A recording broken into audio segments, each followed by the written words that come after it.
Assalamualaikum warahmatullahi wabarakatuh. Kami dari kelompok 2 yang terdiri dari Fahmi Fahreza, Mirna, Muhammad Reza Fadila, Ainun Kahar, dan Zafira Zaneti Rahmaniar akan menjelaskan tentang pengendalian proses. Definisi pengendalian proses. Pengendalian adalah suatu tindakan untuk menjalankan proses untuk tujuan tertentu. Sedangkan proses ialah urutan pelaksanaan yang terkait yang bersama-sama mengubah masukan menjadi keluaran. Jadi, pengendalian proses adalah tindakan mengatur atau mengubah variabel tertentu agar produk atau keluaran yang dihasilkan sesuai dengan keinginan kita. Tujuan pengendalian proses. Tujuan yang pertama, menjaga suatu variabel proses agar dalam kondisi konstan dari pengaruh fluktuasi variabel dari luar proses. Lalu menjaga suatu variabel agar dalam kondisi konstan dari pengaruh perubahan variabel akibat proses itu sendiri. Lalu mengatur kondisi proses sesuai dengan keinginan, menjaga kualitas produk, dan juga tujuan pengendalian proses agar operasi berjalan lebih stabil.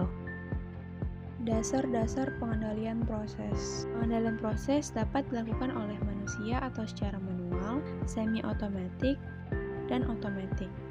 Pengendalian secara otomatik bisa dibilang mahal, tapi pengendalian secara otomatik memiliki keunggulan seperti kualitas produk terjamin seragam dan produktivitas lebih tinggi.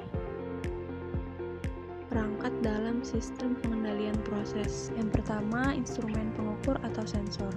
Peralatan pengukur atau sensor digunakan untuk mengukur disturbance, mengukur control output variables, dan mengukur secondary output variables. Kedua, transducers yang merupakan alat yang digunakan untuk mengonversi hasil pengukuran menjadi besaran yang ditransmisikan.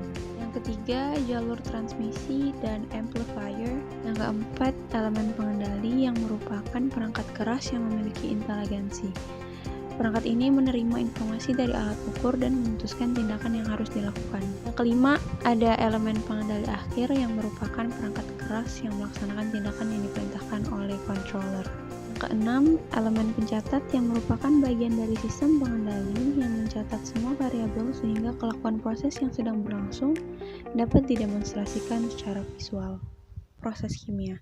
Proses kimia ini mewakili peralatan proses yang digunakan dan proses-proses atau operasi baik secara kimia maupun fisika yang terjadi di dalam peralatan tersebut. Lalu apa yang terjadi jika suatu proses tidak dikontrol atau tidak dilakukan pengendalian proses? Jika proses tidak dikontrol atau tidak dilakukannya pengendalian proses, kemungkinan yang terjadi adalah produk yang dihasilkan tidak sesuai dengan hasil yang diinginkan, dan juga ada potensi terjadi kerusakan alat dan ledakan. Contoh pengendalian proses dalam industri. Sebagai contoh untuk sistem reaktor CSTR, salah satu pemakaian controller dilakukan dengan tujuan pengendalian atau control objektif sebagai berikut. Secara kualitatif, di mana menjamin kestabilan temperatur di dalam reaktor atau diasumsikan sama dengan temperatur keluaran reaktor pada keadaan steady state yang tidak stabil.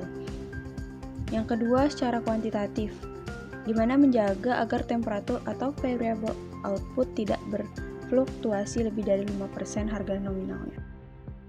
Baik, kira-kira seperti itu penjelasan singkat tentang pengendalian proses yang dapat kami sampaikan.